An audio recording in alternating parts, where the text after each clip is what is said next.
서울시당 총선 특별기획 총선 후보자들의 유쾌한 매력 발산 J플렉스 뿡뿡 인터뷰 정의당의 중심에 은평을 세우겠습니다. 은평구을 김종민 후보를 모시고 이야기 나누도록 하겠습니다. 김종민 후보는 정의당 부대표를 맡고 있으며 서울시장 후보 그리고 대변인 그리고 서울시당 위원장 등 정의당 주요 당직을 맡아 정의당의 성장과 함께 정의당 대표 정치인으로 자리 잡고 있습니다. 정의당을 성장시키고 은평을 중심에 세울 김종민 후보를 소개합니다. 안녕하십니까? 네, 안녕하십니까? 은평을 은평을 김종민입니다. 네. 많이들 소개를 지지해 주시고 응원해 주시기 바랍니다. 소개를 부탁하지 않았는데 그냥 벌써 하시네요. 은평을입니다.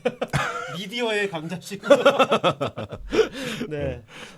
은평을 이제 출마를 하셨는데 어떠세요? 이제 지금 뭐 선거운동 하기가 되게 어려우시잖아요. 그래서 어떻게 선거운동 하고 계신지 또 당원분들이나 지지자분들에게 좀 말씀 좀 나눠주십시오. 네, 아무래도 뭐 다들 그렇게 말씀하시지만 코로나 선거일 수밖에 없어서 좀 어렵지 않냐 이런 특히 이제 정치적 신인들한테는 좀 소수정당들한테는 어려운 선거가 아니냐 이런 얘기들이 많은데요.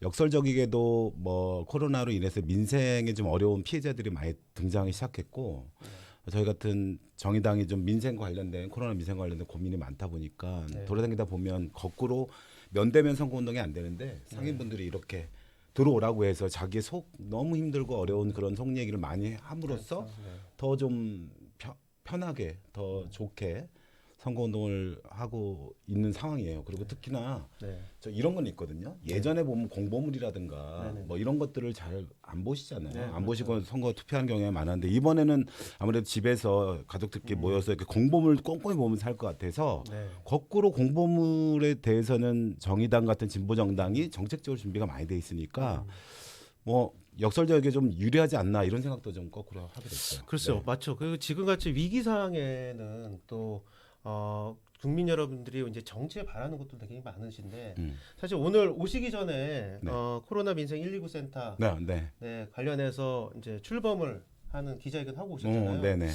그것을 갖는 의미가 어떤 건지 조금 얘기를 해주시면 따끈따끈하게. 네네. 그러니까 제가 선거운동 하다가 어떤 지역의 이제 상인분들이 이렇게 그러니까 면대면 선거운동이 안 되니까 이제 상가를 잘 방문을 못 하거든요. 근데 갑자기 문 열고 나오시더니 들어오라는 거예요. 그래서 이거 웬일이야? 하면서 들어갔죠. 들어갔더니 이제 자기가 코로나 이 상황으로 인해서 얼마나 정말 힘든지를 얘기를 하시는 거죠. 그래서 그 얘기를 듣다 보니까 정말로 국민들이 한 2달 정도는 이렇게 버텨오시고 또 코로나 모든 국민들이 힘드니까 자기의 속 얘기를 못 하다가 2달 정도 지나서 벌이가 안 되거든요. 돈벌이가. 그러니까 너무 이제 힘들어진 거죠. 그러니까 참지 못하고 이제는 정치에게 얘기를 하겠다고 생각하신 것 같아요. 그래서 그렇다면 우리가 이런 어려운 조건에서 국민들이 모두가 대통령이 나서도 다 방역을 열심히 하고 그 전파를 안 하기 위해서 혼신임을 다했는데 이제부터는 민생에 대한 요구가 높아지겠구나 이런 요구가 생겼고 그래서 제가 그거를 정의당 선대위에 보고를 했어요. 그래서 선대위 차원에서 이번에 선대위의 의미를 코로나 민생 선대위로 하자. 그래서 민생의 피해자들에게 직접 우리가 어떤 도움을 줄 수 있게 하는 정치의 시간이 다가왔다. 이렇게 해서 제안을 했고 정의당도 코로나 민생 그 센터 말하자면 119 민생 센터를 어제 이제 현판을 걸고 발족을 했고요. 오늘 저는 은평에 사무소를 완전히 이제 캠프 사무소를 싹 그 센터 그러니까 그 민생센터 사무실로 완전히 이렇게 바꾸고 오늘 기자회견까지 하고 이렇게 왔어요. 정의당이 있어야 할 곳은 방역의 현장, 그러니까 방역 봉사활동 현장도 있어야겠지만 우리 정치가 그뿐만 아니라 민생 현장이 있어야 된다는 것을 좀 또렷하게 보여드리는 게 좋지 않겠냐는 생각을 했습니다. 그러니까 이제 각 후보들 그리고 정의당의 선대본부가 이제 민생 119 센터로 다 전환하는 거잖아요. 중요하게 어떤 일들을 하게 됩니까, 보통? 첫 번째는 중소상인을 포함한 이렇게 피해를 당하고 있는 피해 당사자들의 실태 조사를 저희가 광범위하게 할 거예요. 그러니까 저희가 모든 지역의 전국의 후보들이 그런 실태 조사를 해서 올리게 되면 통계가 나오고 실제 어떤 것이 어려운가를 알게 될게 이게 1번. 2번은 그러면 정부가 이번에 추경 편성해서 이제 지원을 한다는데 나는 도대체 어떤 혜택을 받는 거냐 이거 궁금해하세요. 이걸 어떤 혜택이 있고 어떤 지원이 있고 어떠한 방법으로 가능한지를 알려드리는 게 2번째 거 같고요. 3번째는 이미 정부의 지원 방안에 들어가 있지 못한 분들이 너무너무 많습니다. 그분들의 지원을 어떻게 하는 게 좋겠는지에 대한 대책을 마련해서 정의당식 입장을 발표하는 것. 네 번째는 이거 말고 근본적 대책이 뭔지를 이렇게 만들어내는 일을 하게 될 거고 어쩌면 이렇게 중앙당과 지역과 연동이 돼서 네. 이렇게 말하자면 실제 민생 현장의 목소리를 고스란히 정책으로 반영하는 매우 뜻도 있고 네. 획기적인 좀 이때까지 없었던 선거의 방식이 되지 않을까 싶고 네. 진정한 의미에서 정의당이 민생 현장에 있다는 걸 보여드릴 수 있는 가장 좋은 방안이라고 생각이 듭니다. 네, 그러니까 우리 민생 재난이 이제 또 발생하게 되면 사실 취약계층이나 사회적 약자들에게 어떤 추경이 발견되더라도 곳곳에 미치기가 좀 어려운 측면이 있는데 그런 시점에 정의당이 선대본 체계를 민생 119 센터로 과감하게 전환하고 다른 선거 방식에 또는 주민들이 함께하는 같이 지원을 좀 찾아내고 지원할 수 있는 부분을 찾아내고 그런 방식으로 이제 전환하겠다는 말씀이잖아요. 네네네. 네. 말하자면 조금만 더 말씀드려볼게요.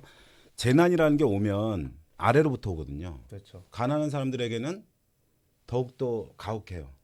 불평등의 당사자들에게는 사회적 약자에게는 훨씬 더 불평등이 심화된단 말이죠. 그러니까 이런 거를 정의당이 먼저 알고 먼저 그 현장에 가는 것이 중요하다는 생각을 하게 된 약간 그런 포인트가 있다고 생각하면 좋을 것 같고요. 시민 여러분들도 그런 생각 해주시면 좋을 것 같고 사회적 사각지대라는 게 복지의 사각지대가 있고 지금도 노동에서 이렇게 해고당해도 사각지대가 많단 말이죠. 이런 분들이 가장 직격탄이에요.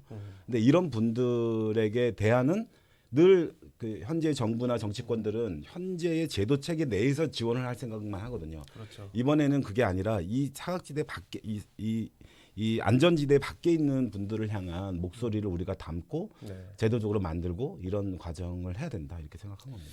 네, 어쨌든 정의당은 이제 민생 119 센터를 통해서 사각지대에 계신 분들 또 비정규직, 플랫폼 노동자, 5인 미만 영세 상공인 곳곳을 찾아다니면서 어려움을 직접 듣고 해결하는 방안을 모색하게 될 것 같습니다. 네네 맞습니다. 네, 우리 김종민 후보님 은평 얘기 좀 나눠도 네네. 될까요? 네 좋습니다.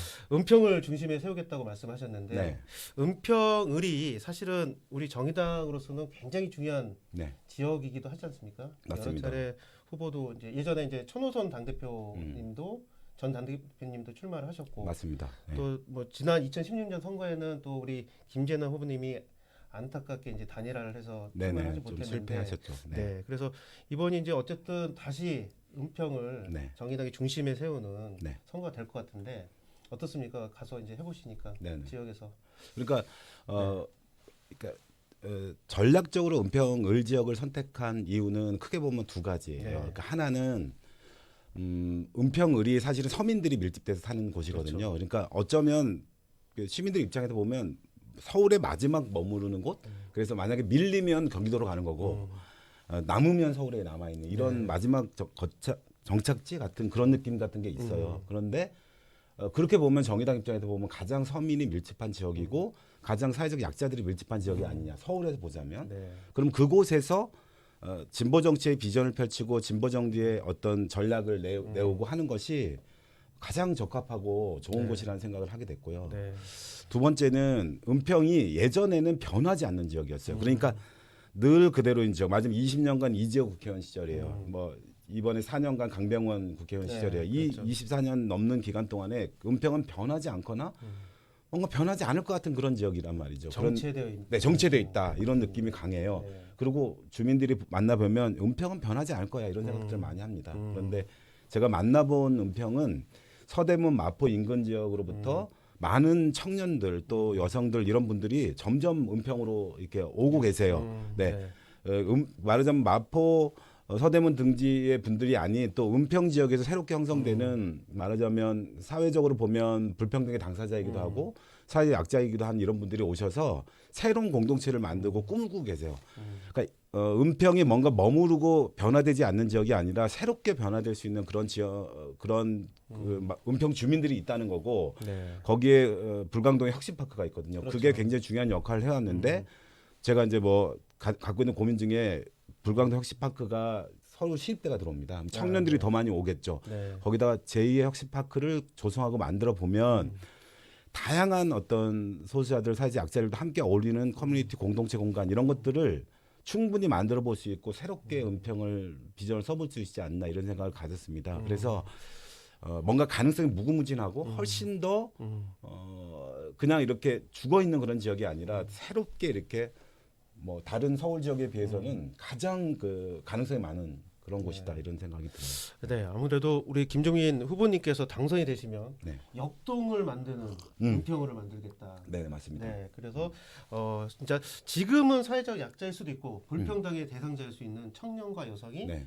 대변되는 네. 그런 동네 네. 이런 게 만들 그런 분들이 이렇게 숨어 지내는 게 아니라 대놓고 나와서 열심히 지역 주민들과 함께 어울리고 이런 은평이 충분히 상상 가능하지 않나 생각했어요. 네, 가능성이 많은 은평을 그것이 바로 중심에 세우겠다는 네. 의미로 생각해도 되겠습니다. 네네. 이제 그렇게 하시려면은 이제 뭐 은평을도 이기도 하지만 네. 국회의원으로서 어떤 사회적 문제나 국가의 문제 이런 것 좀 아젠다 같은 게 좀 필요할 것 같아요. 네. 그래서 가장 뭐 중심적으로 생각하는 어떤 문제를 네. 해결하는 어떤 것을 통해서 하실 건지 좀 그것도 좀 말씀해 주십시오. 네. 네, 저는 이제 진보 정치 정의당의 후보이기도 하고 은평을의 후보니까 이 두 개의 가장 큰 공통점은 세입자였어요. 네. 네, 그러니까 세입자들의 권리가 한국 사회는 거의 바닥입니다. 거의 없다시피 한데요. 제가 뉴타운 재개발 한창이던 시절에 뉴타운 재개발 세입자연대 공동대표도 했었고 뉴타운 재개발로 인해서 피해를 받고 쫓겨나는 세입자에 대한 권리구제 운동 같은 걸 펼쳐온 당사자로서 네네. 그 후에도 세입자의 계속 거주권, 말하자면 이제 계약갱신 청구권이라 하는데요. 그 권리를 위해서 또 전월세 상한제, 그다음에 노동자는 노동조합이 있듯이 세입자도 세입자 조합이 있어야 한다. 네. 그리고 왜 한국 사회 임대주택은 그렇게 규격화돼 있으면 뭔가 낙후된 시설이라는 느낌 같은 것만 줄까? 이런 것들이 늘 고민이었거든요. 그래서 제가 국회의원이 되면 충분히 이미 20대 국회까지 19대 국회 29대 내내 세입자 거주권, 계속 거주권, 그다음에 전월세 상한제, 세입자 조합 지원 문제, 그다음에 임대주택의 다양한 문제 이런 것들은 계속 논의가 돼 왔거든요.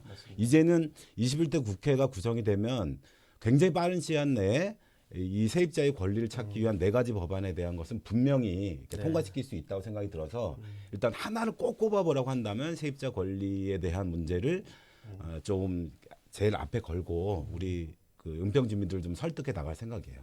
네. 네, 굉장히 그 중요한 말씀인 것 같아요. 세입자 문제를 뭐 제 1호 공약 또는 1호로 해결해야 될 문제로 하시고 거기에 이제 가장 은평 주민분들에게 가장 적합하게 하실 수 있는 방안이라고 생각을 하고 있습니다. 근데 이제 좀 선거 전략적 측면에서 보면 어떻게 설득하는 게 좀 좋을까요? 이게 국회의원을 이제 당선이 되셔야 되니까. 네네네. 네, 우리 은평을의 주민분들에게 어떤 선거 전략을 좀 가지고 계신지. 이게 상당히 어렵죠. 어려워요. 선거 전략이라는 게. 왜냐하면 정의당은 지역구에서 뭔가 돌파하고 또 승리하기가 어렵지 않냐 이런 얘기를 진짜 많이 하신단 말이죠. 맞습니다. 근데 이번에 이제 미래 위성정당 논란이 있듯이 네. 민주당 역시도 개혁을 포기하거나 또 개혁을 뒤집어 엎는 그런 행위를 하고 있잖아요. 그래서 어쩌면 민주당을 지지를 했지만 이런 식의 반칙과 이렇게 양당 기득권을 계속 유지하려고 하는 그런 것에 대해서 좀 신물을 느낀 유권자분들이 조금 이렇게 합리적인 진보 개혁의 유권자들, 그 다음에 중도층의 유권자들이 충분히 정의당을 이렇게 눈여겨 보실 거라는 생각을 하거든요. 네. 그런데 정의당은 거기에 비해 정책적 준비가 되어 있냐? 저는 아주 다른 당이 못지않게 충분히 되어 있다고 생각해요. 그리고 굉장히 오랜 기간 정치를 경험하고 만들어오고 말하자면 밑바닥에서 정치를 준비하고 만들어왔던 당사자들이 우리 정의당에 많고 저 역시도 마찬가지로 6번 지역 출마를 했던 사람이고 17년차 정치인입니다. 제가 정치 신인 같아도 17년차 정치인이에요. 이렇게 굉장히 이제 관록이 있다고 보여지죠. 이런 정치인들이 충분히 정책적으로 대결을 펼쳐 나간다면 주민들이 많이들 알아주실 거라고 생각이 들고요. 세 번째는 우리 이제 그 은평을은 강병원 의원이라고 하는 의원님이 이제 현역 의원이세요. 민주당 의원이시고요. 그렇죠. 그다음에 이제 도전자가 저와 그다음에 이제 미래통합당 뭐 자유한국당이시죠. 뭐 그쪽에 허영석 후보님이 나오셨는데 허영석 후보님은 지역 기반이 있거나 그렇지는 않으시고 옛날 그 이명박 정부 시절 경제 관료 출신이세요. 맞습니다. 아마도 이재호 전 의원하고 상당히 이제 인연이 있어서 이쪽으로 오신 게 아니냐 싶고 굉장히 오랜 기간 다른 지역에서 예비 후보 활동을 하시다가 갑자기 이제 오시게 됐어요. 그래서 지지율을 치고 올라간 데는 한계가 분명하실 것 같아요. 네. 그다음에 강병우 의원도 가지고 있는 표가 계속 이렇게 좀 줄어드는 것밖에 남은 게 없지 않나 이런 측면에서 보면 민주당 후보가 일정한 강세, 그리고 네. 미래통합당 후보가 약세. 음. 그 공간이 굉장히 크다. 그래서 거기를 제가 정의당이 충분히 이렇게 중간을 네. 들어갈 수 있다면 네. 충분히 좀 강병훈하고도 박빙의 승부를 펼쳐볼 수 있다 이렇게 보여집니다. 네, 정통적으로 그 은평울의 주민분들이 굉장히 그 현명한 선택을 하셨어요. 예, 그리고 예, 예. 전략적인 선택들을 네, 많이 하십니다. 예전에 네, 천호선 전 대표님이 참 그 출마하셨을 때도 거의 박빙으로 사실은 이재명하고 조금 너무 아까웠죠. 그랬죠. 네. 그래서 이번에 우리 김종민 후보님께서 서력을 한번 제대로 그러면 한번 해서 네네. 우리 당의 주요 인물 두 분이 좀 네. 다소 좀 어렵게 아쉽지만 낙선을 네. 했지만 이번에는 한번 확실하게 해보겠다. 확실하게 양강 구도로 네네 좋습니다. 치르면 좋겠다는 생각을 네, 합니다. 좋습니다. 네. 네, 지역에서 이렇게 파이팅 방식의 또 이렇게 선거운동도 하시고 전략도 세우고 하시는데 사실 많은 분들이 비례대표 국회의원을 출마하실 거는 점쳤었어요. 네네. 정당 내에서는. 그래서 얼마 전에 불출마 선언도 하셨는데 네. 사실 인간적으로 좀 아쉽지는 않으셨어요. 이게요 고민이 사실 많습니다. 근데 네. 저는 좀 솔직히 말씀드리면 판단이 어렵지 않았는데 네.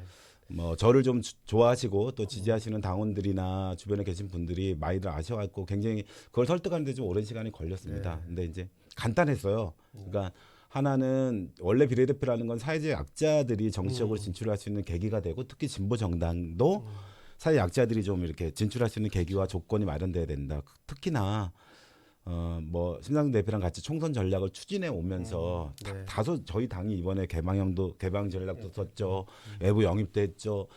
진보 정당에게는 새롭고 용기 있는 실험이었는데 그 실험에 대한 찬반 의견이 사실 당내에 있었습니다. 네. 그걸 설득하고 만들어가는 과정에서 최선두에서도 그걸 설득해왔던 당사자로서 네. 비례대표에 출마하는 거는 네. 다소 어쩌면 당원들이 저에게 부대표로서 주어진 부여한 권한을 남용하는 거다 이런 생각이 들었어요.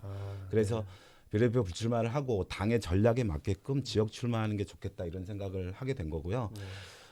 뭐 서울 지역에 출마하는 만큼 우리 서울시당 당원들이 에너지도 모으고 힘도 모아주셔서 이번에 이제 정의당이 서울에 많은 후보들이 출마를 합니다. 네. 모든 후보들이 다 소중하고 함께 나가고 전진해 나가는 데서 어쩌면 가장 좋은 교두보를 마련할 수 있는 기회가 왔다고 생각해요. 물론 양강구도가 강화되고 그런 조건이긴 하지만 네. 이 양강구도 속에서 우리가 어떻게 뚫고 나간지를 보여줄 수 있는 힘은 당원들이 힘을 모아주신 데 있다고 생각하고 이제 비례대표는 이제 끝났습니다. 그렇죠. 이제 정당 투표를 가는 데서 비례정당과 한바탕 싸움이 될 텐데 네. 그거 말고는 진짜는 지역구 후보의 지지율 또 당선을 가는 그 길에 에너지를 모아주셨으면 좋겠다 이런 말씀 꼭 드리고 싶어요. 네. 아니 그 되게 그 당내에서는 굉장히 용기 있는 결단이라고 좀 많이들 그 사실 그 해석을 해주시고 그렇게 보는 분들이 굉장히 많더라고요. 그래서 뭐 물론 이제 우리 김종민 후보님 지지하시는 분들 입장에서는 좀 아쉬운 결정일 수도 있겠지만 네네. 저는 더 큰 정치와 그리고 특히 당이 위기에 있을 때 지역 후보로 과감하게 출마하시는 이런 모습을 보면서 또 우리 지역에 계신 후보자들이 또 힘을 받고 또 정당 안에 계신 분들도 큰 감동을 좀 받았을 거다 저는 생각을 하고 있습니다. 네, 그래서 감사합니다. 어쨌든 더 중요한 건 이제 은평에서 선거 승리를 네네. 지역구 돌파를 꼭 하셔야 된다는 네네. 생각을 하고 있습니다. 좀 개인적인 질문 좀 드릴 수 있을까요? 저희가 네네. 이제 제이플렉스 뿡뿡 인터뷰잖아요. 네네. 그래서 정치 영역 말고 좀 자랑할 만한 것이 있으면 좀 해주시죠. 내가 이런 건 좀 정치 말고 더 잘할 수 있다. 뭐 이런 거. 아 정치 말고. 정치 말고 나 이런 건 좀 자신 있게 한번 자랑할 만한 게 있는데 뭐 이런 거 있으신가요? 개인적인 김종민 후보의. 이거 오래 생각하세요. 정치를 17년 받아가지고 정치 말고. 그 옛날 이게 라떼이즈 홀스인데요. 네네. 원래는 좀 노래도 좀 했고 악기도 좀 다뤘고 아, 카메라 사진도 좀 찍을 줄 알고 말하자면 예술의 피가 사실은 저한테는 흐르거든요. 아, 그러니까 네. 딴따라의 피가 흐른다고 생각하는데 네. 그런 피가 쭉 흐르다가 이 정치를 하면서 거의 17년차 되니까 예를 들어 이게 목 근육도요. 네. 노래라는 근육이 있고 예, 그 말하고 연설하는 근육이 따로 있거든요. 그러니까 네. 근육이 다르거든요. 발달하는 게. 그러다 보니까 노래도 못하게 됐죠. 사진도 감각을 완전히 잃은 지 너무 오래됐고. 아니 제가 들었는데 네. 사진은 상당한 수준의 이 실력이라고 제가 들었어요. 예전에는 사진 하나로 먹고 살던 시절도 있었는데 네. 그때는 완전히 암실 시절이거든요. 네. 맞으면 지금 디지털 네. 시대가 아니라 아날로그 시대였기 때문에 그때 그런 일을 하는 분들이 많지는 않아서 특이한 영역이었기 때문에 좀 많이 그걸로 돈도 벌고 살고 이렇게 했었는데 지금은 완전히 뭐 디지털 시대가 되고 새로운 변화가 생겨서 뭐 네. 그게 그런- 자랑할 만한 거는 못 된다고 그 생각합니다. 사진에 대한 구도만 평가할 수 있을 정도. 네네. 아, 저 사실은 원래는 네. 정말 잘하는 건 약간 예능입니다. 예능적 예능. 감각이 있고 제가 좀 네. 남 그런 게 있는데 네. 아직 우리 당은 그런 예능 감각을 펼칠 수 있는 그런 공간이 별로 없어요. 네, 그러니까 지금 생각하니까 네. 그 예능 감각을 제가 확인한 게 있어요. 그래요? 서울시장 출마하셨잖아요. 네네네. 그때 그 예능 프로에서 아, 네. 삼행시 짓기. 아, 사행시 그 사행시. 미세먼지. 아, 저는 그거. 그거 정말 압권이었습니다. 떠오르는 딱 그 감각이 나름 약간 저한테 예능감이 확실히 있구나 이런 생각을 갖게 됐습니다. 자신감을 주는 예능이었네요. 네네네. 계속 맞습니다. 그래서 내가 그 감각이 있구나라는 거를 네. 계속 유지시켜가면서 네네. 네, 키워가면 좋겠고. 맞아요. 그때 사행시 김종민으로 유명했습니다. 나름 네, 조금. 네, 그러면 이제 이번 선거에도 좀 도움이 될 수 있게 아무래도 뭐 좀 조명을 하려면 이제 또 방송 네. 기자들이나 또 TV 프로그램에서 아무래도 좀 조명할 때 네. 또 한번 빛을 발하는 네네 그런 거 뭐 뭐. 예전에 우리 안철수 후보랑 TV 토론하면서 나왔던 네네네. 새로운 천적의 등장 이런 게 네, 있거든요. 네. 그런 거 좀 많이 알려주면 좋겠는데 이번 선거가 그게 가능할지 모르겠어요. 그러니까요. 네. 미디어 선거가 좀 선거 운동이 너무 힘들어지는 선거라 지금 네. 네 많이 아쉽네요 정말. 어쨌든 기회는 한번 올 거라고 생각합니다. 네 그렇습니다. 그 기회를 꽉 잡겠습니다. 그 정치를 17년 하셨는데 네. 하시면서 물론 뭐 고비마다 되게 어려움이 많으셨을 텐데 네. 그 17년 동안 정치하시면서 정말 어려웠던 때가 언제셨는지 좀 회상해 보실 수 있을까요? 아니면 네네. 지금 뭐 그때 어떻게 또 극복했는지 그것도 좀 듣고 싶네요. 얼마 전에 네. 저희 이제 당의 주요 당직자 한 분이 네. 저한테 질문을 하더라고요. 이번 같은 비례위성 정당 논란 이런 것이 이 논란이 지금 우리 당에게 닥친 어려움 이런 것이 힘드냐 아니면 옛날에 통합진보당 네. 그 맞으면 사건이 더 힘들었냐 이걸 저한테 묻더라고요. 제가 이제 답을 한 거는 비례정당 논란은 하나도 안 힘들다. 예전에 통합진보당 논란은 좀 힘들었다 이런 얘기를 말씀드렸어요. 그러나 원칙의 입장에서 놓고 보면 저희 선택이 그때도 옳았고 저는 이번 선거도 국민들이 이 선택이 옳았다는 것을 확실하게 증명해 주실 거라는 확신이 진짜 있거든요. 그러니까 연합정당에 우리가 비례 위성 연합정당에 우리가 결합할 거냐 말 거냐를 결정하는 데서 굉장히 고민이 깊을 수밖에 없고 여러 가지 어려움이 있었는데 그런 게 좀 정치적으로는 좀 힘든 뭐 시절이었다면 시절인 것 같은데 이번 거는 이제 잘 정말 극복하고 넘어갈 수 있을 것 같고 예전에 그때는 한 제가 17년 정치 말하자면 진보 정치를 하면서 네. 처음으로 한 6개월인가 7개월 정도를 정치권에서 떠나서 좀 있었던 시절이 있었어요. 그때가 어떻게 내가 함께 해오고 만들어왔던 진보 정치가 이렇게 말이 안 되는 원칙으로 이렇게 무너지고 이렇게 힘들어질 수 있을까에 대한 회한 같은 게 굉장히 많았던 시절이었는데요. 결국 답은 다시 진보 정치에 있고 그 진보 정치를 다시 만드는 길에 있다 이런 생각을 갖게 됐었고요. 네. 이제 뭐 이게 그냥 솔직한 말로 이렇게 그렇게 어려울 때 대체 어떻게 견디냐 이런 걸 물어볼 때 저는 좀 약간 냉정한 편인 것 같아요. 그러니까 뭐 원칙 있게 또 다시 새롭게 시작하고 바닥부터 다시 시작한다는 마음을 갖는 것이 그 길을 극복했던 길 같고 이게 뭔가 좀 너무 멋대가리가 없고 진짜 힘든 거 없어? 막 이렇게 물어보는데 아무리 이렇게 생각해봐도 저는 그랬던 것 같고 앞으로도 그런 길을 가지 않을까라는 생각이 들어요. 이번에 이제 조금 비례대표 우리 후보들에 대한 이제 국민적인 관심이 있었고 또 뭐 좀 논란이 있었던 비례후보 문제 얘기를 할 때도 네. 마음이 참 힘들고 굉장히 괴로웠거든요. 저는 이렇게 마음이 힘들면 이렇게 마음이 힘든 게 아니라 몸이 힘든 걸로 나타나거든요. 그래서 그날 하루 선거운동을 못했어요. 그 우리에게 굉장히 소중했던 비례 네. 후보자 한 분을 이제 맞습니다. 사퇴시킬 수밖에 없었던 과정에서 매우 힘들었는데 네. 그럼에도 불구하고 이런 원칙적인 결정과 고민이 그 후보의 앞의 정치를 위해서도 또 정의당의 미래를 위해서도 맞는 선택이다 이런 고민을 갖게 됐고 그래서 원칙적인 결정을 하는 것이 정치의 어려움을 이기는 가장 네. 좋은 방법인 것 같아요. 네. 그 가장 원론적인 말씀인데 가장 힘 있는 얘기인 것 같습니다. 네네. 사실 최근에 우리 당의 어려움들 또 이런 것들도 있었지만 사실은 어쨌든 우리 정의당이 우리 당원들과 함께 한 발 한 발 또 전진해 나가야 될 또 우리 책무 의무가 있는 거니까 네네. 그 앞에 또 우리 김종민 후보님이 가장 선두에 서서 네. 가고 계신다 이런 생각을 하고 계십니다. 네. 있습니다. 당원분들이나 이제 우리 지지자분들이 이제 선거 운동을 좀 같이 해주시는 방향이나 네네. 또 이번 선거에서 같이 도움을 좀 요청하고 해야 되는 뭐 것들이 있으면 좀 얘기를 해주시면 좋겠습니다.